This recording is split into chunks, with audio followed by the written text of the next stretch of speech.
সোমার সাথে মজার বাংলা চ্যানেলে সকলকে স্বাগত জানাই। আমার ছোট্ট বন্ধুরা, তোমরা কেমন আছো? সবাই খুব ভালো আছো তো? আমি তোমাদের সুকুমার রায়ের লেখা হিংসুটি গল্পটা পড়ে শুনেছিলে তো সকলে? কেমন লেগেছে তোমাদের? গল্পটা খুব সুন্দর, তাই না? আমি আজ তোমাদের এই সুকুমার রায়ের লেখা হিংসুটি গল্পটাতে লেখক কি বলতে চেয়েছেন সেটা তোমাদের বুঝিয়ে বলবো। ভিডিওটা পুরোটা দেখো, কিন্তু স্কিপ করো না জানো। যদি তোমরা স্কিপ করো তাহলে কিন্তু কিচ্ছু বুঝতে পারবে না। তাই পুরো ভিডিওটা দেখে ভালো করে শুনে বুঝে তারপরে আমাকে কমেন্ট করো তোমরা কতটা কি বুঝতে পারলে, কি বুঝতে পারলে না। কেমন? শুরু করি। সুকুমার রায়ের লেখা হিংসুটি। এক ছিল দুষ্টু মেয়ে, বেজায় হিংসুটি আর বেজায় ঝগড়াটি। তার নাম বলতে গেলেই তো মুশকিল, কারণ ওই নামে শান্ত লক্ষ্মী পাঠিকা যদি কেউ থাকে তারা তো আমার উপর চটে যাবে। লেখক কি বলছে যে একটা ছোট মেয়ে ছিল, আর সেই মেয়েটা খুব দুষ্টু আর খুব হিংসুটে। হিংসুটে মানে কারোর ভালো দেখতে পারতো না, কারোর যদি কিছু ভালো জিনিস থাকতো তার জন্য খুব হিংসা করতো আর তার কাছ থেকে নেবার চেষ্টা করতো। তারপরে কথায় কথায় সে ঝগড়া করতো, সে যেই হোক না কেন। আর সেই জন্য লেখক তার নাম বলতে পারছেন না। তার কারণ যে নামই তাকে দিক না কেন লেখক, সেই নামের যদি কোনো ভালো শান্ত শিষ্ট মেয়ে থাকে, তার নামও যদি ওই একই নামের হয় তাহলে তো সে খুব রেগে যাবে, তাই না? তাই লেখক বলছেন চটে যাবে। চটে যাবে মানে হচ্ছে রেগে যাবে।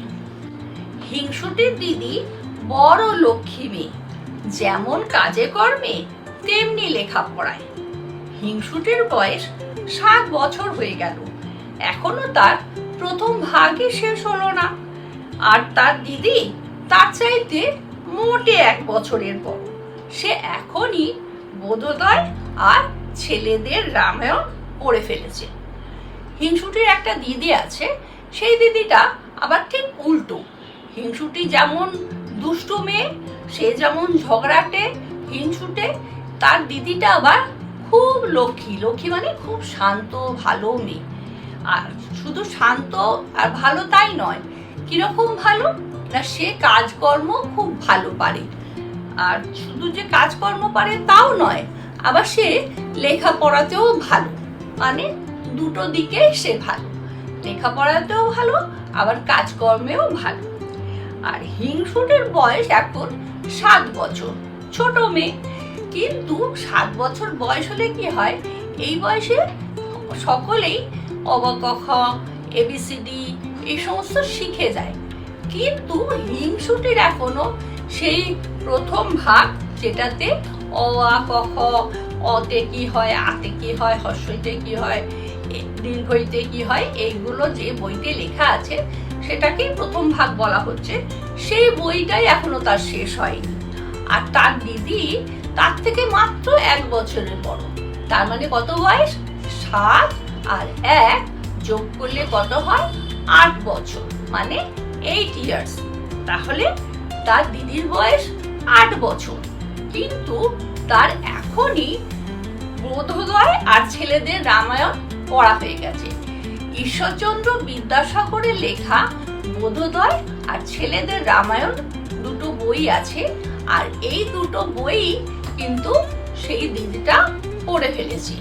ঈশ্বরচন্দ্র বিদ্যাসাগরের লেখা বোধোদয় বইটাতে সহজ করে শক্ত বিষয়গুলোকে বোঝানো হয়েছে, যাতে ছেলে মেয়েদের বোধ বুদ্ধি বাড়ে।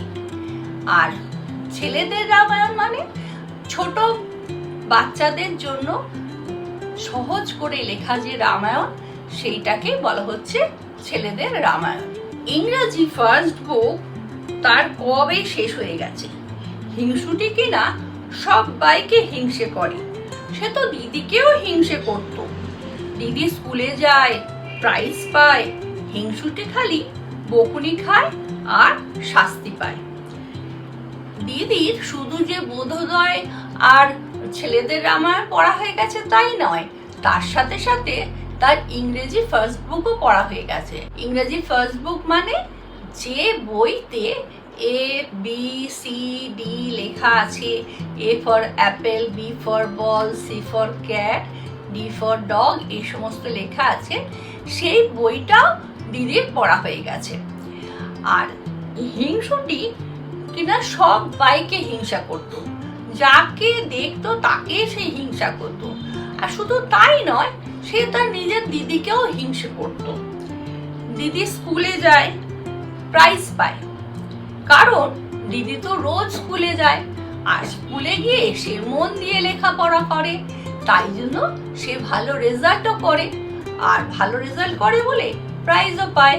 কিন্তু হিংসুটি স্কুলেই যেতে চায় না, আর স্কুলে যেতে না চাইলে কি হবে, তার পড়াগুলোও বুঝতে পারে না, আর পড়া বুঝতে না পারলে তার রেজাল্টও ভালো হয় না। আর তাই জন্য সে বাড়িতে শুধু বকুনি খায়, আবার শুধু বকুনি খায় তা নয়, সে শাস্তিও পায়। দিদি যেবার ছবির বই প্রাইজ পেল আর হিংসুটি কিচ্ছু পেলে না, তখন যদি তার অভিমান দেখতে, সে সারাটা দিন ফুপিয়ে ফুপিয়ে, গাল ফুলিয়ে, ঠোঁট বাঁকিয়ে বসে রইল, কারোর সঙ্গে কথাই বলল না।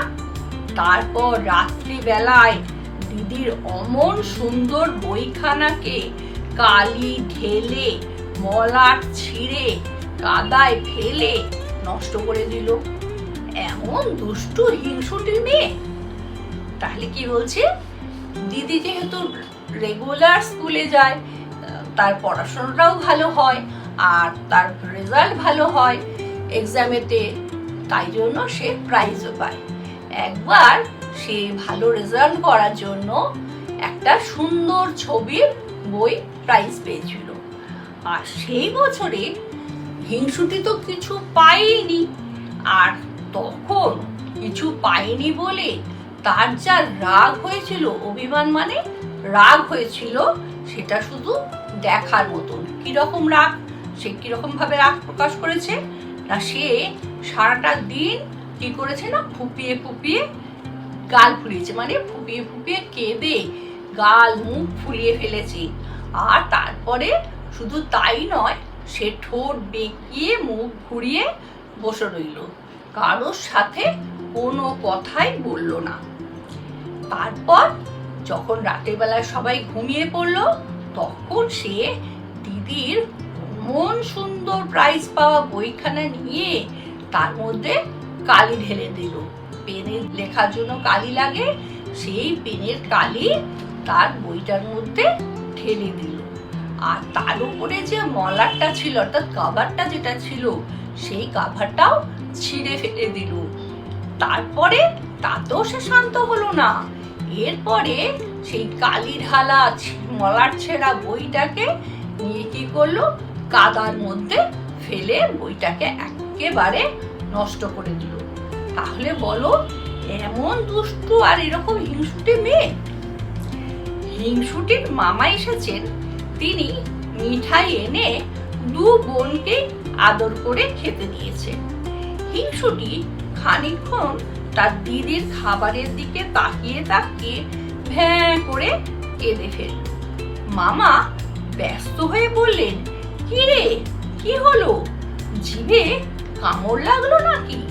হিংসুটির মুখে আর কথা নেই, সে কেবলই কাঁদছে।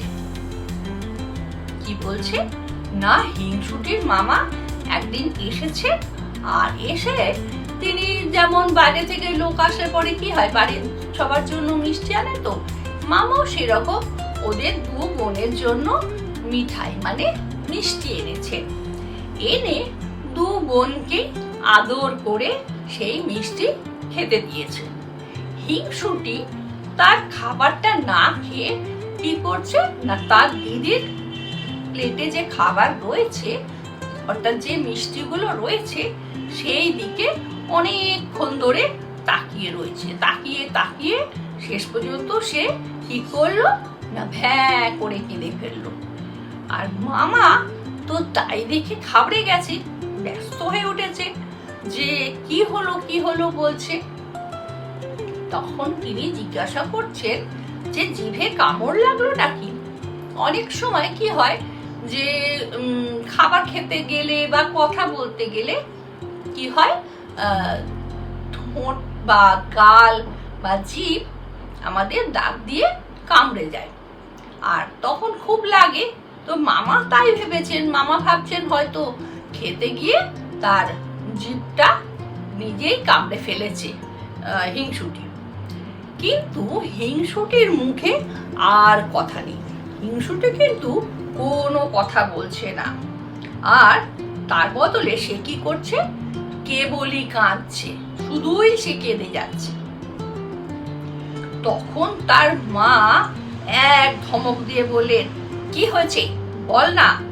তখন হিংসুটি কাঁদতে কাঁদতে বলল, দিদির ওই রসমুন্ডিটা আমারটার চাইতেও বড়। তাই শুনে দিদি তাড়াতাড়ি নিজের রসমুন্ডিটা তাকে দিয়ে দিল। অথচ হিংসুটি নিজে যা খাবার পেয়েছিল তার অর্ধেক সে খেতে পারলো না, নষ্ট করে ফেলে দিল। কি বলছে না, মা এই কান্না শুনে খুব রেগে গেছে। তখন মা রেগে গিয়ে এক ধমক দিয়ে বলছেন, কি হয়েছে বল। সে তখন কাঁদতে কাঁদতে বলছে যে দিদির ওই রসমুন্ডিটা আমারটা চাইতেও বড়। অর্থাৎ দিদির প্লেটে যে মিষ্টি দেওয়া হয়েছে, রসমুন্ডি বলতে মিষ্টির কথা বলা হচ্ছে, যে রসমুন্ডিটা দেওয়া হয়েছে সেটা আমার পাতের যে রসমুন্ডি বা যে মিষ্টি আছে তার চাইতেও বড়। সেই কথা শুনে দিদি তো খুব ভালো, দিদি তো বোনকে ভালোবাসে, সে সঙ্গে সঙ্গে কি করলো না নিজের রসমুন্ডিটা বোনকে দিয়ে দিল। অথচ হিংসুটিকে যে খাবারটা দেয়া হয়েছিল সেটা কিন্তু সে অর্ধেকও খেতে পায়নি। পুরো তো পরের কথা, যে খাবারটা দেয়া হয়েছে তার অর্ধেকটাই সে খেয়ে ওঠেনি তখনও। তার বদলে সে কি করছে না খাবারটাকে না খেয়ে নষ্ট করে ফেলে দিল। দিদির জন্মদিনে দিদির জন্য নতুন জামা নতুন কাপড় এলে হিংসুটি তাই নিয়ে চেঁচিয়ে বাড়ি মাথায় করে তোলে। যখন দিদির জন্মদিন হয়, জন্মদিনে কি হয়, সকলে জন্য নতুন জামা নতুন কাপড় জিনিসপত্র আসে। তো ওর দিদির জন্মদিনেও সেরকম নতুন যখন জামা কাপড় আসে, সেইটা দেখে ওই হিংসুটির খুব রাগ হয়, খুব হিংসা হয়। তখন সে কি করে না দিদির জামা কাপড় দেখে সে চেঁচাতে শুরু করে, এমন চেঁচাতে শুরু করে যে বাড়ির লোকের মাথা খারাপ করে দেয়। একদিন হঠাৎ হিংসুটি তার মায়ের আলমারি খুলে দেখে কি লাল জামা গায়ে লাল জুতো পায়ে টুকটুকে রাঙা পুতুল বাক্সের মধ্যে শুয়ে আছে। হিংসুটি বলল, দেখেছো দিদি কি দুষ্টু, নিশ্চয়ই মামার কাছ থেকে পুতুল আদায় করেছে, আবার আমায় না দেখিয়ে মায়ের কাছে লুকিয়ে রাখা হয়েছে। তখন তার ভয়ানক রাগ হলো। সে ভাবলো, আমি তো ছোট বোন, আমারই তো পুতুল পাওয়া উচিত, দিদি কেন মিছিমিছি পুতুল পাবে। এই ভেবে সে পুতুলটাকে উঠিয়ে নিল।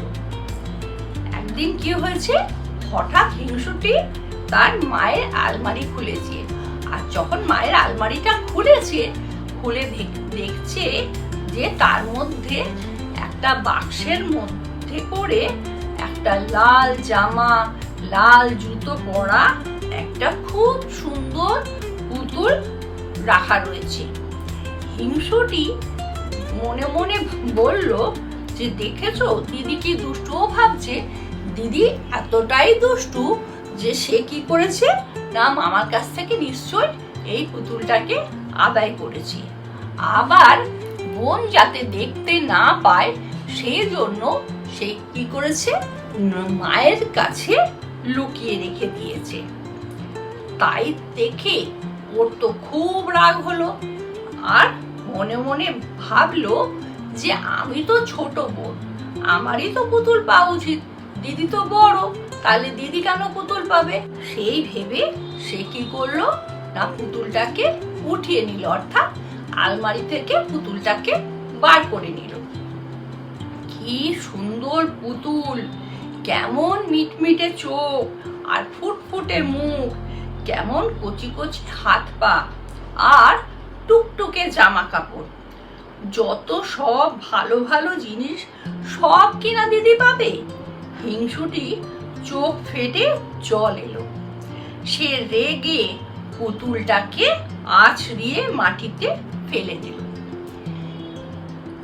ও যখন পুতুলটাকে আলমারি থেকে বার করে আনলো, তখন দেখলো যে পুতুলটা খুব সুন্দর দেখতে, তার চোখ দুটো খুব সুন্দর মিটমিট করছে একদম, আর মুখটাও কত সুন্দর ফুটফুটে একেবারে বাচ্চার মতন, আর হাত পা গুলো ছোট বাচ্চাদের যেমন কচি কচি হাত পা থাকে ছোট ছোট সেই রকম, আর তার গায়ে একটা টুকটুকে লাল জামা পরানো রয়েছে। আর হিংসুটির তখন মনে হলো যে যত সব ভালো ভালো জিনিস সব কিনা দিদি পাবে। হিংসুটির তাই ভেবে চোখ ফেটে জল এলো, অর্থাৎ কান্না পেল। তখন সে রেগে গিয়ে পুতুলটাকে মাটিতে আছাড় মেরে ফেলে দিল, অর্থাৎ মাটির মধ্যে মেঝেতে ছুঁড়ে ফেলে দিল পুতুলটাকে। তাতেও তার রাগ গেল না, সে একটা ডান্ডা নিয়ে ধাই ধাই করে পুতুলটাকে মারতে লাগলো। মারতে মারতে তার নাক মুখ হাত পা ভেঙে, তার জামা কাপড় ছিঁড়ে আবার তাকে বাক্সের মধ্যে ঠেসে সে রাগে গড়গড় করতে করতে চলে গেল। পুতুলটাকে সে তো বার করে দেখলো যে খুব সুন্দর, আর তখন ভাবলো যে দিদি ভালো ভালো জিনিস পাবে। সেই ভেবে সে রাগেতে কি করলো না পুতুলটাকে মেঝেতে আছড়ে ফেলে দিল। ফেলে দিয়ে যে শুধু রাগটা কমে গেল তা নয়, তারপরে কি করলো না একটা মোটা ডান্ডা মানে একটা লাঠি নিল। লাঠি নিয়ে সেই পুতুলটাকে সে ধাই ধাই করে মারতে শুরু করে দিল। আর এত মারলো পুতুলটাকে যে পুতুলটার নাক মুখ হাত পা সব ভেঙে গেল। শুধু তাই নয়, পুতুলটার গায়ে যে জামা ছিল সুন্দর লাল জামা, সেই জামা কাপড়ও ছিঁড়ে গেল। সব যখন নষ্ট হয়ে গেল, তখন সে কি করলো পুতুলটাকে নিয়ে আবার ওই যে বাক্সটার মধ্যে রাখা ছিল পুতুলটা, সেই বাক্সের মধ্যে জোর করে চেপে ঠেসে ঢুকিয়ে দিল। দিয়ে তারপর রাগে গড়গড় করতে করতে চলে গেল। বিকেল বেলা মামা এসে তাকে ডাকতে লাগলেন আর বললেন, তোর জন্য কি এনেছি দেখিসনি? শুনে হিংসুটি দৌড়ে এলো। কই মামা, কি এনেছো? দাও না। বিকেল বেলা মামা আবার এসেছেন ওদের বাড়িতে, আর এসেই হিংসুটিকে ডাকতে শুরু করেছে। আর ডেকে তিনি বললেন যে আমি তোর জন্য কি এনেছি সেটা কি তুই দেখেছিস? হিংসুটি তো জানে না মামা কি এনেছে, তাই জন্য সে মামার কাছে দৌড়ে এলো আর এসে জিজ্ঞাসা করলো, কই মামা, কি এনেছো দাও।